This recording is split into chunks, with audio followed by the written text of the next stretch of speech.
Bismillahirrahmanirrahim. Assalamualaikum warahmatullahi wabarakatuh. Bismillahirrahmanirrahim.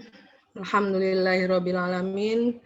Wa bihi nasta'inu ala umurid dunya waddin. Wassalatu wassalamu ala asrofil anbiya'i wal mursalin Sayyidina Muhammadin wa ala alihi wa sahbihi ajma'in. Pertama-tama saya ucapkan terima kasih kepada para promotor, Profesor Dr. Ahmad Fauzan, MPD MSc, Profesor Dr. Imade Arnawa, MSI, Bapak Dr. Daharnis, MPD MKons, kemudian pembahas, kepada yang terhormat, Bapak Profesor Dr. Z. Mawardi Effendi, MPD, serta Profesor Dr. Aswar Ananda, MPD. Perkenankan saya Nur Sulyah, NIM 1204374, akan mempresentasikan seminar hasil penelitian disertasi saya yang berjudul Pengembangan Model Pembelajaran Berbasis Masalah, disertai Instruksi Metakognisi, disingkat dengan PBMIM, untuk meningkatkan kemampuan penalaran statistik dan kemandirian belajar mahasiswa. Sesuai dengan rumusan masalah dari disertasi ini, jadi berusaha untuk mendapatkan suatu model pembelajaran PBMIM yang valid, praktis, dan efektif. Tentunya efektivitas ini dilihat nanti dari kemampuan penalaran statistik dan kemandirian belajar mahasiswa. Adapun spesifikasi produk dari penelitian ini, yang pertama adalah model PBMIM yang terdiri dari komponen-komponennya, yaitu ada sintaks, sistem pendukung, prinsip reaksi, sistem sosial, dampak pembelajaran, dan dampak pengiring. Dari buku model akan dikembangkan juga produk berupa buku dosen dan buku mahasiswa. Adapun kajian teori dari penelitian ini adalah model dalam mengorganisasikan pengalaman belajar atau suatu pendekatan yang digunakan dalam kegiatan pembelajaran untuk mencapai tujuan pembelajaran. Didukung oleh beberapa referensi, Hauser Marlen tahun 2006, SS Hauhan 1979, Irula dan Laude 2012, kemudian ada Rusman tahun 2012, Gerald Kemp tahun 1994, dan Joyce dan kawan-kawan tahun 2011. Jadi seperti yang saya jelaskan tadi bahwa komponen model ada fokus, sintaks, sistem sosial, prinsip reaksi, sistem pendukung, dampak itu akan dampak instruksional dan dampak pengiring menjadi dasar teori untuk membuat sebuah model yang akan saya kembangkan. Dan agar model ini menjadi sesuatu yang berkualitas, maka harus memenuhi kualitas dari model, ya, ada validity, practicality, dan effectiveness. Jadi ada 3 syarat untuk mendapatkan model yang berkualitas.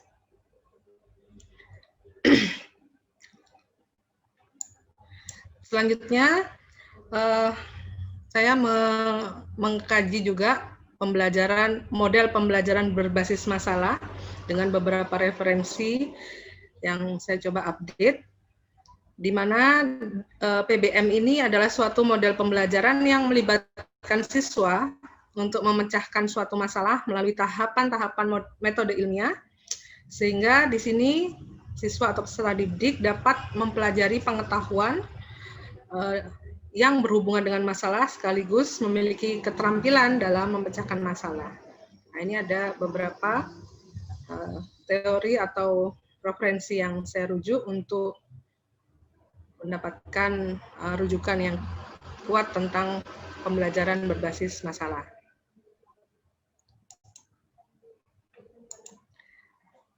Selanjutnya, instruksi metakognisi. Dari sini dimulai dari metakognisi adalah sebuah kesadaran dan pengetahuan seseorang terhadap proses hasil berpikirnya atau kognisinya, serta kemampuan mengontrol dan mengevaluasi proses kognitif tersebut. Selanjutnya, ada teori tentang instruksi metakognisi, di mana ini adalah berupa arahan dan bimbingan yang bisa berupa pertanyaan yang menggiring, menggali, mengeneralisasi sehingga peserta didik menyadari bahwa kemampuan kognitifnya ini dia memiliki kemampuan itu dan mengaitkannya dengan pengetahuan yang dia peroleh. Nah, ada referensi tentang kaitan antara pemecahan masalah dengan metakognisi, di mana di sini ada satu kaitan yang tidak bisa dipisahkan menurut Schoenfeld tahun 85 dan Mevaretz ini menyatakan bahwa siswa jika memiliki keterampilan metakognitif tinggi, maka dia akan lebih baik kemampuannya dalam pemecahan masalah. Kemudian ada juga referensi yang kedua tahun 2000 menyampaikan bahwa kegagalan dalam keterampilan metakognitif ini memastikan kegagalan dalam pemikiran matematika dan pemecahan masalah. Jadi urgensi dari metakognitif ini sangat mendukung siswa untuk pemikiran matematis dan pemecahan masalah. Yang terakhir, strategi metakognisi adalah bagian yang tidak dapat dipisahkan dalam proses pembelajaran berbasis masalah. Ini yang memperkuat saya dari kajian inilah yang akhirnya mencoba ingin menggabungkan antara PBM dengan instruksi metakognisi. Sehingga nanti PBM akan akan dirancang, didesain sebuah model baru yang disebut dengan PBM-IM, di mana model ini adalah model pembelajaran berbasis masalah. Kemudian pelaksanaan model tersebut dalam setiap tahapan-tahapannya,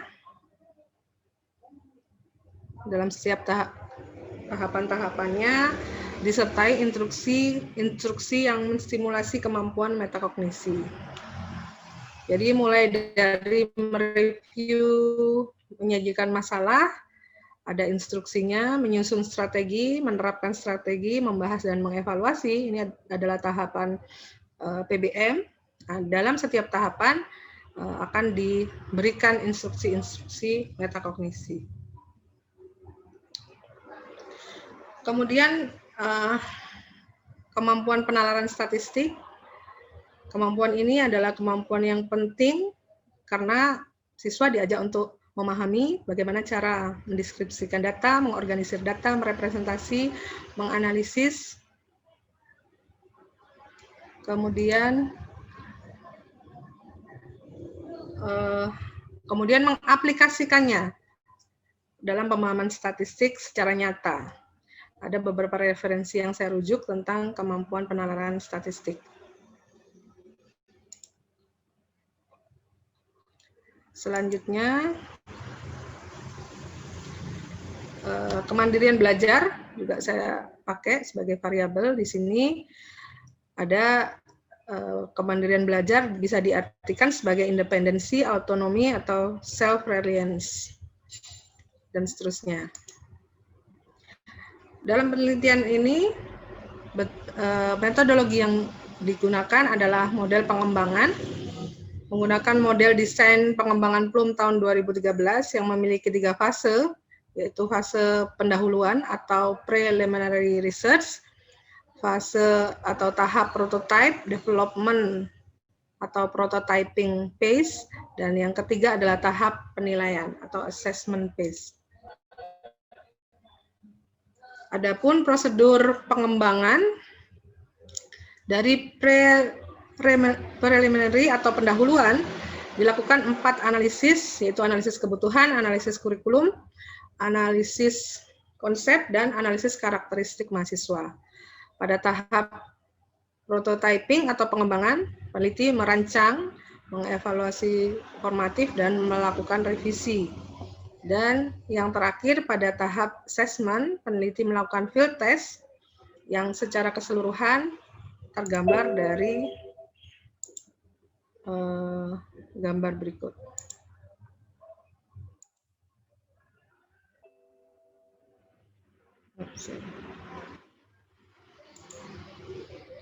Mohon maaf tidak tampil prosedur pengembangannya, tahapan-tahapan pengembangannya. Saya lanjutkan saja. Untuk uji coba produk, dilakukan nanti yang pertama adalah X group juga, ini ketinggalan. Selain self-evaluation, juga peneliti lakukan. Subjek ujinya ada pakar, ahli, praktisi, dan dosen dan mahasiswa. Jenis data ada kualitatif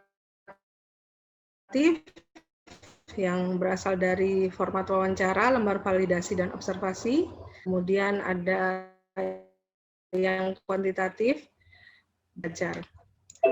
Sebenarnya saya ingin tampilkan sebuah tabel, tabel seluruh instrumen yang digunakan dalam penelitian ini, tapi mohon maaf tidak bisa tampil ternyata. Saya lanjutkan saja untuk hasil uji coba penalaran statistik dari 7 soal yang diuji cobakan untuk mengukur kemampuan penalaran statistik mahasiswa. Semuanya bisa dipakai dengan memenuhi syarat validitas, daya beda, indeks kesukaran, dan reliabilitas. Angket kemandirian belajar juga begitu, memenuhi syarat validitas dan reliabilitasnya. Angket ini saya ambil dari penelitian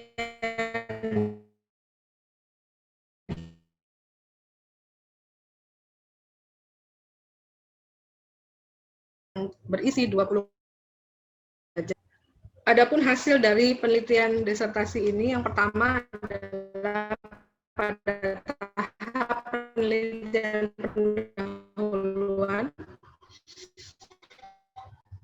yaitu analisis kebutuhan sesuai dengan mahasiswa membutuhkan perkuliahan yang interaktif, tidak monoton, kemudian aplikatif.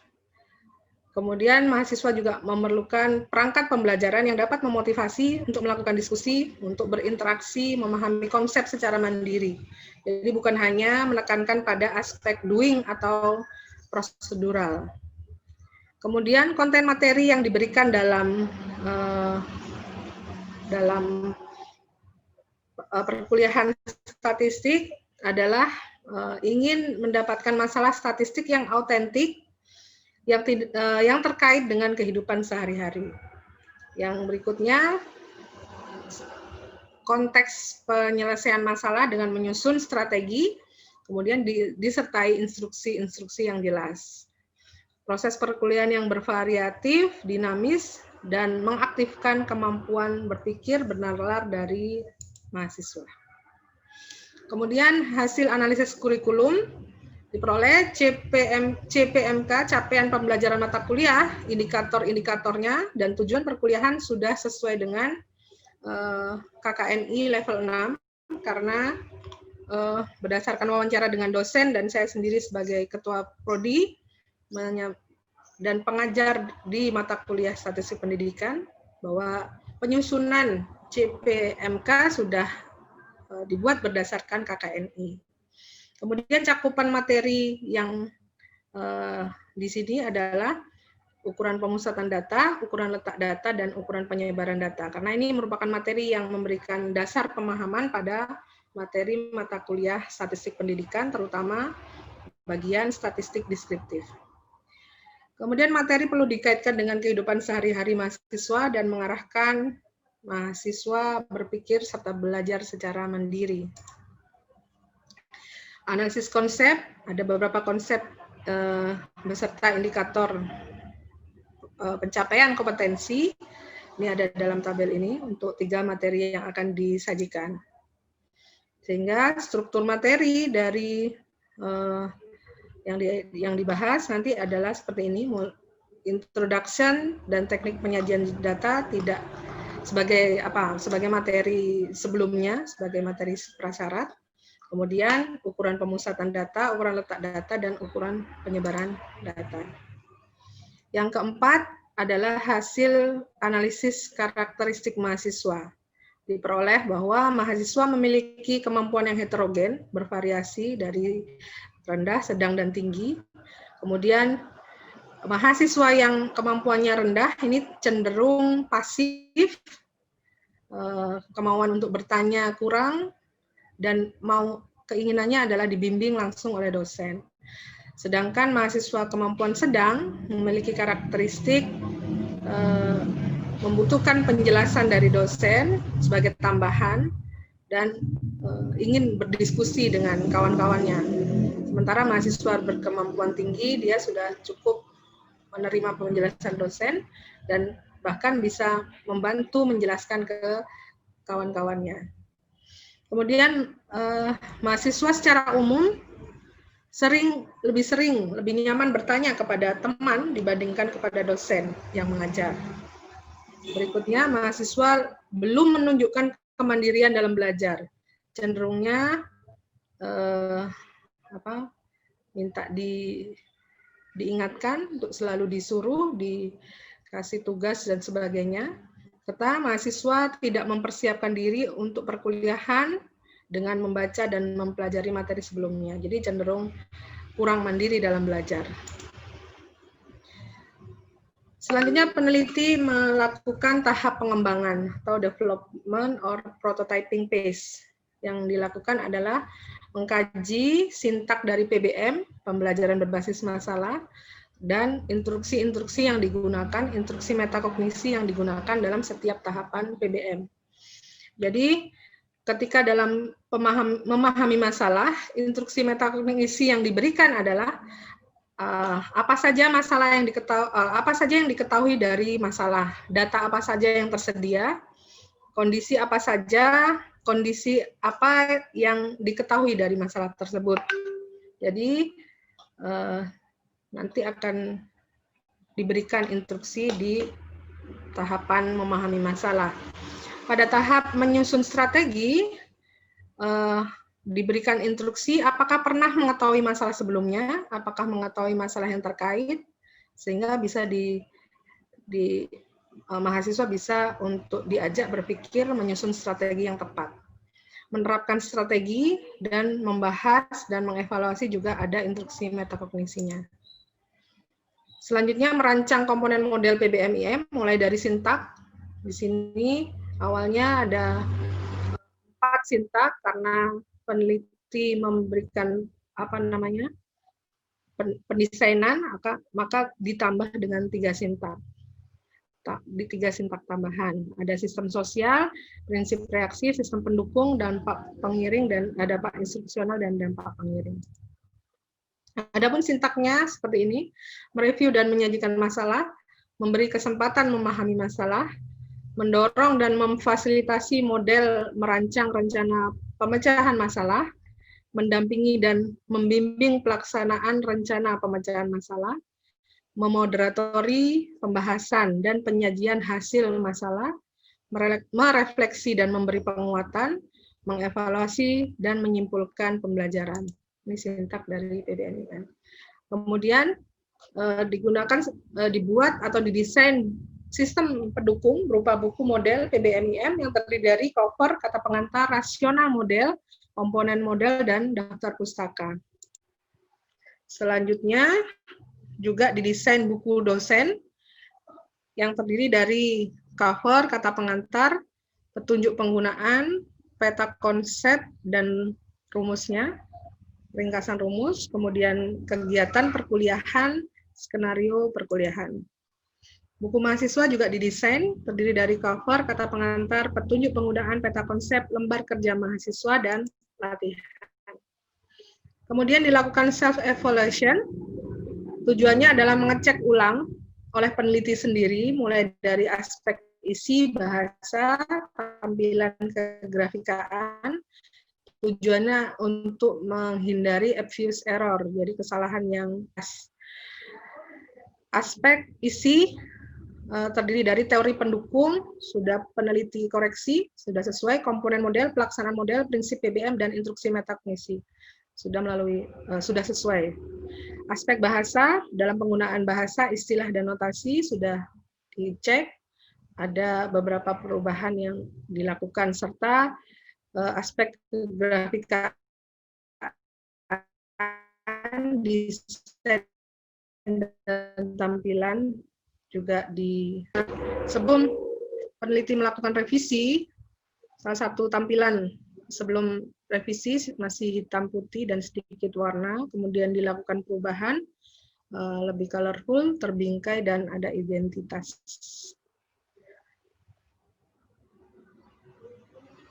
Selanjutnya adalah tahapan expert review, dilakukan oleh, dalam hal ini expertnya terdiri dari 4 ahli materi, kemudian 1 ahli teknologi pembelajaran, dan 1 ahli bahasa. Revisi yang dilakukan berdasarkan hasil expert review untuk buku model, merevisi cover, memperbaiki struktur kalimat yang kurang tepat dan rancu, melengkapi revisi yang kurang lengkap dan tidak mencantumkan tahun, memperbaiki kesalahan penulisan, memperbaiki istilah yang tidak konsisten, memperbaiki gambar, dan seterusnya. Buku dosen juga begitu, ada catatan-catatan dari para expert review, dan buku mahasiswa. Oleh pakar, prototipe ini dinilai seperti ini. Secara keseluruhan, rata-ratanya sudah 4,39, skalanya 5 yang paling tinggi, persentasenya adalah 87,75 dengan kategori sangat valid. Kemudian ini untuk buku dosen, rata-ratanya sudah 91,13%. Nilaiannya itu tadi persentasenya, rata-ratanya adalah 4,56 dengan kategori sangat valid untuk buku dosen PBM-IM. Selanjutnya, sangat valid, persentasenya 86,4, rata-ratanya 4,32. Adalah hasil one-to-one evaluation, ada proses evaluasi dari mahasiswa satu persatu dan dari dosen sejawat kami. Kemudian ini adalah one-to-one evaluation bersama rekan dosen, memberikan masukan bahwa untuk buku model perlu diperbaiki kalimat agar lebih mudah dipahami, mengefisienkan kalimat agar tidak terlalu panjang dan membingungkan. Untuk buku dosen hampir sama, lebih kepada pemilihan kalimat serta penilaian, bagian penilaian agar lebih jelas dan mudah digunakan.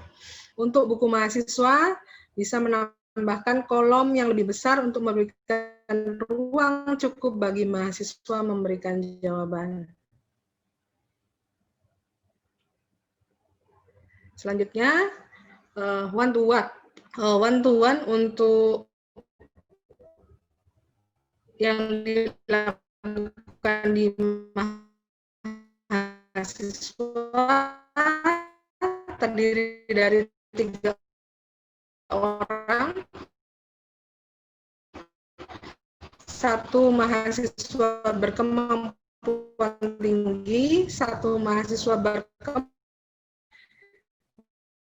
dari dilakukan solution yang terdiri dari 6 orang mahasiswa dengan komposisi 2 mahasiswa berkemampuan tinggi, 2 mahasiswa berkemampuan sedang, dan 2 mahasiswa berkemampuan rendah. Peneliti mengajar sebanyak 5 kali pertemuan, dilakukan observasi oleh dosen, diperoleh hasil bahwa untuk sintak skor praktikalitasnya 87,35, kemudian prinsip reaksi dan sistem sosial. Pertemuan pertama termasuk praktis, pertemuan kedua masuk kategori sangat praktis, dan sampai pertemuan kelima. Ini menurut observasi lembar observasi dari dosen. Sehingga perkembangan skor praktikalitas setiap pertemuan small group evaluation seperti ini grafiknya. Dilanjutkan small group evaluation praktikalitas untuk buku mahasiswa. Menurut 6 mahasiswa yang mengikuti small group evaluation menyampaikan bahwa mulai aspek penilaian semuanya kategori sangat praktis, rata-rata 91,28. Kategorinya sangat praktis. Saya lanjutkan dengan tahap penilaian. Di sini dilakukan field test untuk melihat keterlaksanaan dari model PBMIM. Selama 5 kali uji coba, kemudian dilakukan observasi oleh 2 pengamat. Hasilnya bisa dilihat di tabel ini, bahwa untuk sintaks, skor praktikalitasnya 87,35, seluruhnya terlaksana. Prinsip reaksi 82,18, seluruhnya terlaksana. Sistem sosial 76,89, seluruhnya sebagian besar terlaksana. Totalnya adalah rata-ratanya adalah 84,77, disimpulkan dengan kriteria seluruhnya terlaksana. Kemudian konsistensi dan kestabilan penilaian observer di sini menggunakan percentage of agreement. Ternyata dari 5 pertemuan, dua orang pengamat ini diperoleh rata-rata good agreement. Untuk sintak 73,95, prinsip reaksi 72,73, sistem sosial 80, rata-ratanya 75,56. Kemudian praktikalitas buku dosen, di sini semua aspek penilaian juga masuk pada kategori sangat praktis. Untuk buku mahasiswa, rata-rata skor kepraktisannya juga sangat praktis. Kita lanjutkan ke kemampuan penalaran statistik mahasiswa. Jadi dilakukan pretest dan posttest untuk kelas eksperimen yang menggunakan PBMIM dan kelas kontrol pretest posttest untuk yang tidak menggunakan model PBMIM. Diperoleh visualisasi pretest posttest di kelas eksperimen dan ini pretest posttest di kelas kontrol. Dilakukan uji efektivitas dengan rancangan eksperimen dengan asumsi data sebelum itu uji normalitas dan homogenitas terpenuhi, data berdistribusi normal dan data memiliki variansi data yang homogen, sehingga bisa dilakukan uji lanjutan. Sehingga struktur data seperti ini akan dilakukan analisis covariance, di mana ANACOVA ini disingkat analysis of covariance, disingkat dengan ANACOVA, tujuannya adalah untuk mengetahui dan untuk melihat pengaruh perlakuan terhadap perubahan respon dengan mengontrol perubahan lain yang kuantitatif. Adapun persamaannya bisa dilihat di sini, di mana Y dalam penelitian ini adalah post test atau tes kemampuan penalaran statistik mahasiswa setelah penerapan model. Kemudian ada variabel covariate adalah pretest dan perlakuannya adalah model PBMIM. Hipotesisnya seperti ini. A0 dengan mengontrol mengendalikan hasil pretest tidak terdapat perbedaan hasil post-test kemampuan penalaran statistik antara siswa di kelas eksperimen maupun kontrol. H1 terdapat perbedaan. Tabel ANACOVA-nya seperti ini, dan dengan menggunakan output SPSS diperoleh output sebagai berikut, di mana kesimpulannya untuk hasil angka signifikansi data pretest sebagai asumsi ANACOVA telah dipenuhi karena kurang dari 0,05. sehingga bisa dikatakan ada hubungan linier antara pretest dengan posttest dalam hal kemampuan penalaran statistik mahasiswa. Selanjutnya,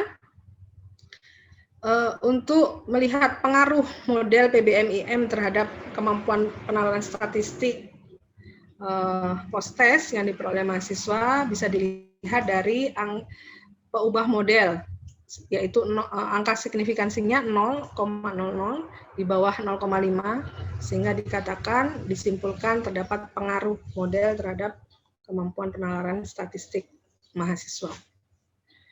Selanjutnya, untuk melihat model secara simultan bisa digunakan corrected model, angka signifikansinya 0,00 di bawah 0,05, sehingga bisa disimpulkan bahwa dengan tingkat kepercayaan 95% bahwa secara simultan pretest kemampuan penalaran statistik mahasiswa dan model PBMIM berpengaruh terhadap posttest kemampuan penalaran statistik yang diperoleh oleh mahasiswa. Selanjutnya R-square 0,632 artinya bahwa secara simultan variabel pretest dan model pembelajaran PBMIM memberikan pengaruh sebesar 63,2% terhadap posttest. Sisanya 36,8 dijelaskan oleh variabel lain yang tidak diteliti. Untuk kemandirian belajar mahasiswa, kelas eksperimen rata-rata 67,15, kelas kontrol rata-ratanya 63 skornya. Karena ini asumsi normalitas dan homogenitas tidak terpenuhi, bisa dikatakan secara deskriptif bahwa rata-rata kemandirian belajar mahasiswa yang menggunakan model PBMIM lebih tinggi daripada kelas kontrol. Sehingga kesimpulan dari disertasi ini bahwa validitas dengan kategori sangat valid ini hampir di semua aspek penilaian PBMIM dikembangkan berdasarkan teori pendukung yang kuat, komponen model, serta pelaksanaan model saling terkait secara konsisten. Dari sisi kepraktisannya, model ini termasuk kategori sangat praktis, di mana model PBMIM tingkat keterlaksanaannya masuk pada kategori baik.